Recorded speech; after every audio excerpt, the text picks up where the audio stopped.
ഇന്നത് എവിടെയാ നീ പറ. തോളൂര് പള്ളിയിൽ സെന്റ് അൽഫോൺസ് ചർച്ച് തോളൂര് പള്ളിയെ പറ്റിയിട്ട് നമുക്ക് കുറെ പറയാനുണ്ട്. കേരളത്തിലെ രണ്ടാമത്തെ അൽഫോൻസമ്മയുടെ പള്ളിയാണ് തോളൂര്. നമുക്ക് അതിന്റെ ബാക്കി വിശേഷങ്ങൾ കണ്ടാലോ? ചേച്ചി, ഇന്നത്തെ ടോപ്പിക് എന്താണെന്നറിയോ? ഇന്നത്തെ ടോപ്പിക് നമ്മുടെ പള്ളീനെ പറ്റി, നമ്മുടെ ഇടവക പള്ളീനെ പറ്റിയിട്ട്, അൽഫോൻസമ്മയുടെ പള്ളിനെ. അതിനെ പറ്റിട്ട് നിനക്ക് എന്തൊക്കെ പറയാനുണ്ട്? അൽഫോൻസമ്മനെ പറ്റി പറയാന്ന് വെച്ച് കഴിഞ്ഞാൽ നമ്മുടെ തോളൂര് പള്ളിയിൽ വന്ന അന്ന് മുതല് നമ്മുടെ ഈ അൽഫോൻസമ്മയുടെ പള്ളി ദേവാലയത്തിന് കീഴിലുള്ള ഓരോ വീടുകളിലും, അതായത് ക്രിസ്ത്യൻസ് മാത്രമല്ല എല്ലാ നാനാ മതസ്ഥർക്കും ഭയങ്കര അത്ഭുതങ്ങൾ സൃഷ്ടിക്കുന്ന ഒരു വിശുദ്ധയാണ് നമ്മുടെ സ്വന്തം അൽഫോൻസമ്മ. അല്ലേ? അത് ശരി. ഈ നമ്മള് ക്രിസ്ത്യാനികൾ വിചാരിക്കും നമുക്ക് മാത്രമാണ് അൽഫോൻസമ്മ ഒരുപാട് അനുഗ്രഹങ്ങൾ തരണേന്ന്.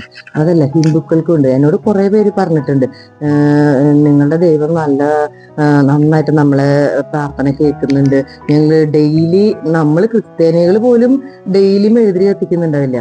പക്ഷെ മറ്റേ ഹിന്ദുസൊക്കെ നമ്മുടെ അൽഫോൻസമ്മയ്ക്ക് വേണ്ടി പ്രാർത്ഥിച്ച് ഡെയിലി മെഴുതിരിയൊക്കെ കത്തിച്ച് പ്രാർത്ഥിക്കുന്നത്. അതിന് അനുഗ്രഹം അവർക്ക് കിട്ടുന്നുണ്ടെന്നാണ് പറയണത്. അതുപോലെ തന്നെ നമ്മുടെ ഈ അൽഫോൻസമ്മയുടെ പള്ളിയുടെ മുമ്പ് കൂടെ പോകുമ്പോ ഏതൊരു വ്യക്തി അൽഫോൻസമ്മയുടെ മുഖത്ത് നോക്കി അൽഫോൻസമ്മ എന്നെ കാത്തോളം കേട്ടാ, പല കുഞ്ഞു മക്കളായാലും പരീക്ഷയ്ക്ക് പോകുമ്പോഴായാലും സ്കൂളിൽ പോകുമ്പോഴായാലും അൽഫോൻസമ്മ നിങ്ങളെ കാത്തോളം കേട്ടാ, ആ ഒരു അൽഫോൻസമ്മേനെ നോക്കുമ്പോൾ ഉണ്ടാകുന്ന ഒരു ചൈതന്യം ഉണ്ടല്ലോ, അതൊരു ആ ഒരു ദിവസത്തെ ഫുള്ള് ഒരു പവറാണ്.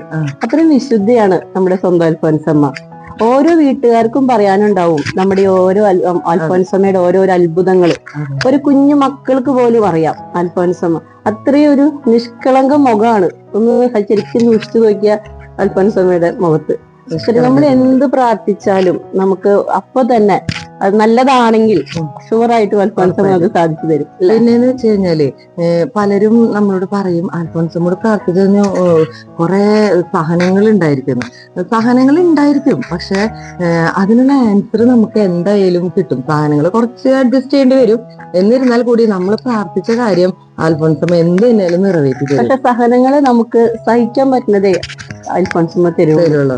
അൽഫോൻസമ്മ അറിയാം നമുക്ക് എത്രത്തോളം അത് സഹിക്കാൻ പറ്റും, അല്ലെങ്കിൽ നമുക്കത് എത്രത്തോളം നമുക്ക് അതിനെ ഫേസ് ചെയ്യാൻ പറ്റും എന്നുള്ളത് അൽഫോൻസമ്മയ്ക്ക് നന്നായി അറിയാം.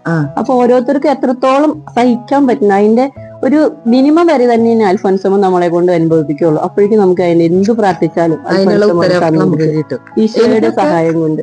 എനിക്കൊക്കെ ഞാന് അത്രയും പ്രാർത്ഥിച്ചിട്ടുണ്ട് കേട്ടാ. ഓരോ കുർബാനയ്ക്ക് നിൽക്കുമ്പോഴും എന്റെ ഒരു വലിയൊരു മോഹം ഈ അടുത്ത് നടന്നിട്ടുണ്ടായിരുന്നു. അതിനുവേണ്ടി ഞാൻ കുർബാനയ്ക്ക് ഇടയ്ക്കൊക്കെ വരുള്ളൂ എങ്കിലും ആ കുർബാന ഞാൻ നല്ല പോലെ പ്രാർത്ഥിച്ച് അൽഫോൻസമ്മനെ മുറുകെ പിടിക്കും. കാലിൽ ഞാൻ അപേക്ഷിച്ച് പ്രാർത്ഥിച്ചു. എനിക്കത് വലിയൊരു ഉപകാരം ചെയ്തു തന്നിട്ടുണ്ട്. എനിക്ക് മറക്കാൻ പറ്റുന്നില്ല. ഞാനൊരു സംഭവം പറയട്ടെ.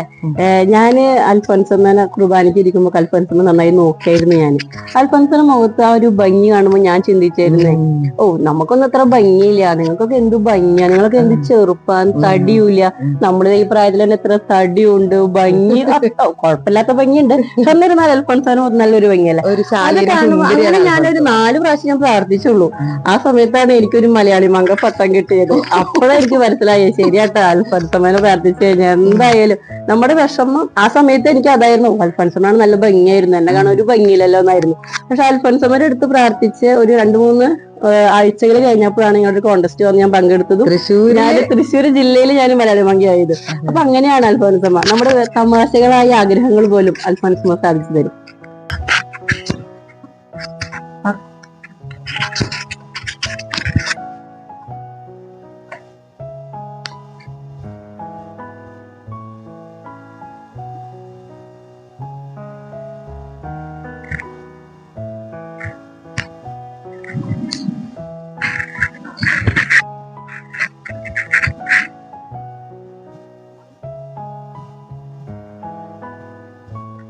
നമുക്ക് എപ്പോ വേണമെങ്കിലും, നമുക്ക് എന്ത് വിഷമങ്ങൾ ഉണ്ടായാലും നമുക്കൊന്ന് ഓടി വന്ന് ഈ അൽഫോൻസമ്മയുടെ ദേവാലയത്തിൽ വന്ന് പ്രാർത്ഥിക്കാനായി സൗകര്യങ്ങളുണ്ട്. നമുക്ക് എപ്പോ വേണമെങ്കിലും ഇവിടെ വന്ന് അൽഫോൻസമ്മയോട് പ്രാർത്ഥിക്കാം. നമ്മുടെ ആവശ്യങ്ങൾ നമുക്ക് പ്രാർത്ഥനയിലൂടെ നേടിയെടുക്കാം. അതിനായി നിങ്ങൾ എല്ലാവരെയും അൽഫോൻസമ്മ അനുഗ്രഹിക്കട്ടെ, സഹായിക്കട്ടെ. Thank you.